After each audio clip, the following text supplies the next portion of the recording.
Hello mga guys, good morning. For this video, pakita ko na naman sa inyo ang kakaiba ring nature. Ayan, dito to sa lugar kung saan ako ay pinanganak. Sa Sitio Dao, Laia, San Juan, Batangas.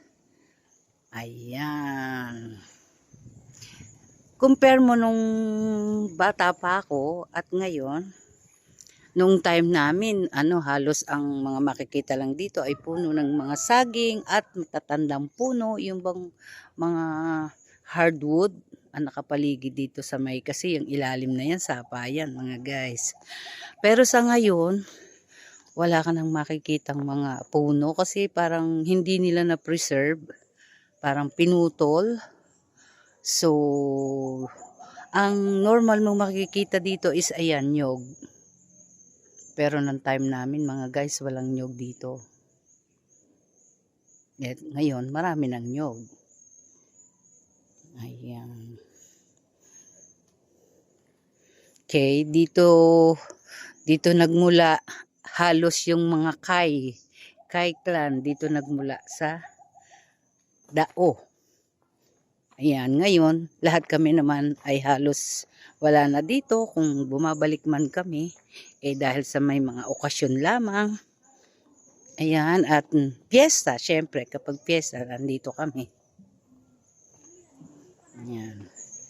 Ito, ang laki rin ng puno na sampalok. At compare mo doon sa lugar namin, sa farm, sa Hilltop Farm, malaki rin yung pagkakaiba kasi yung rock formation, ang formation ng lupa dito ay halos, hindi siya as in yung super matarik. May mga patag. Doon kasi naiiba. Doon ay talampas nga. Ayan, ang puno ng manggang malaki. Ayan. Ayan. Matarik din itong pinupwestuhan ko. Ayan. Doon sa may ibaba, ay nandun naman yung bahay namin dati. Ngayon, ang nakatayo doon ay yung simbahan na pinagawa namin, then yung basketball court, at saka yung bahay na lang ng kapatid ko. Kapag may mga may mga okasyon, doon na lang din kami nag-iipon-ipon. Yung sa Hilltop Farm, sa mister ko yun, doon kasi na-preserve nila yung ancestral house. Unlike dito sa amin na walang nag-asikaso dahil kami nga magkakapatid ay nasa Maynila na lahat. Hindi na-preserve yung bahay. Kumbaga giniba. And then yun na nga, yung kapatid namin ay nagtayo na lang doon sa malapit.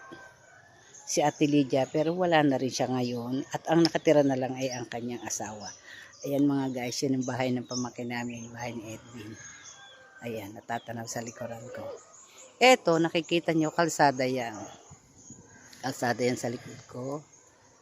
Ayan. Etong kalsada na to ay dire-diretso tumatago sa sa Lobo. At actually, lately lang nalaman namin na ito palang part na to ay sakop na ng Lobo. Lobo, Batangas. So, yung kalsada na yan ay gagawin, sisementohin din from sa barangay Haibanga daw. Pero ang paggawa ay dito mag-uumpisa sa Dao, dire-diretso na hanggang sa Lobo. Mas maganda. Kasi yung from Laia to dito sa may amin bahay dati, sa may simbahan, sementado na. So, kung ito magiging sementado rin, ayan, nakikita niyo yung daan, no? Ayan, dediretso yan sa San Nicolas, Lobo, Batangas, kung saan nandun yung farm namin. So, from here, mas malapit din ang daan kung nanggaling kami ng San Juan. Dire-diretso lang yan, kabilang bundok ay na San Nicolas, and then nandun na yung Hilltop Farm. Ayan, may dumadaan si Michael Michael, kaway-kaway ka naman. Saan ka galing? Saan ka pa ba nag-aalam ng baka? Wala na ba mapag-alagaan dito sa ano nyo? Okay. Ayan, si Michael. Abali, ano ko na yan? Apo ko na yan sa pamangkin. Ayan. Ganun din ang hanap buhay dito. Farming, kagaya ng pag-aalaga ng baboy, pag-aalaga ng baka, kambing, mga manok din. Same din naman doon sa farm. Yun nga lang dito, maliliit yung area. Kung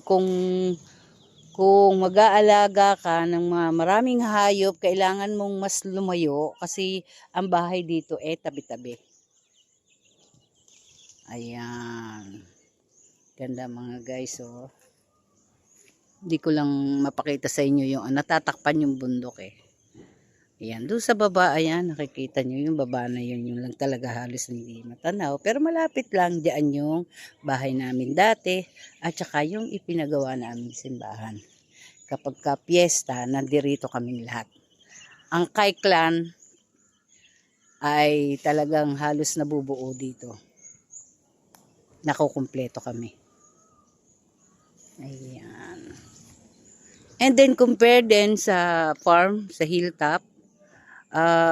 Ang lupa daw doon sa hilltop farm ay hindi masyadong akma sa mga saging.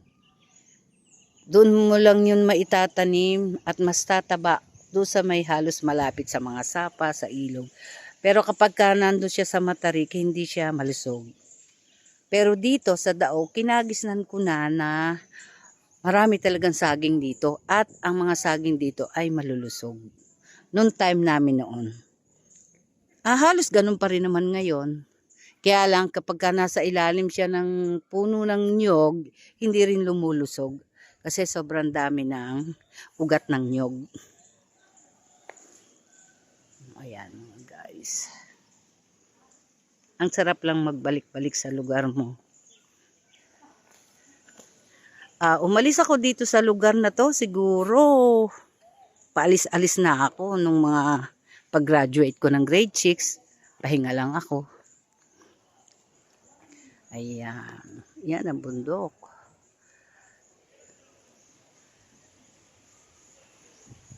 Kasi guys, nung panahon namin, sobrang hirap ng buhay dito. Talagang halos may time na talagang ang marami ay halos 2 beses kakain sa isang araw lang or minsan nga isa na lang. Kakain ka na lang ng mga root crops kagaya ng kamoting kahoy, kamoting baging. Ayun ang buhay namin dito noon. So buti na lang at sumagi sa isip ko na parang walang pag-unlad kung dito kami mamamalagi. At ganun din naman yung mga kapatid namin. Kumbaga, dinala kami sa Maynila. Then, yun na nga, doon ako nakapag-aral. First year dito pa sa Laia National High School. First year high school. Then, pagtapos ko ng first year high school, ayun na, pumunta na ako ng Manila. So, from then on, ang pagpunta ko dito ay kapag kabakasyon na lang, kung may okasyon, ganon. Hanggang nga sa nakapangasawa, at doon na halos kami nag-stay sa Manila. Kaming lahat na magkakapatid, halos doon. Kung may naiwan man dito, yung mga anak na handun din sa Manila.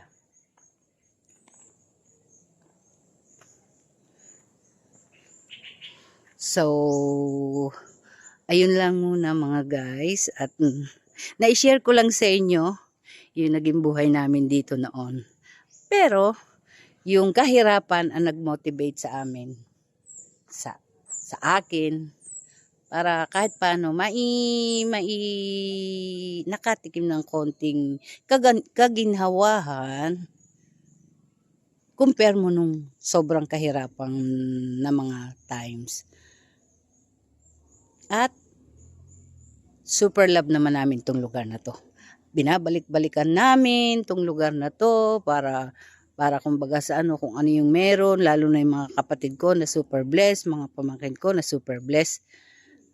Babalik-balik kami dito para mag-share. Para kung ano man yung blessing na tatanggap, na i-share namin. At super thankful kami, super pasasalamat kami sa aming Santo Niño, ang aming patron dito sa Dao. So, yun lang mga guys, and thank you for always watching and supporting my vlog. And God bless us all.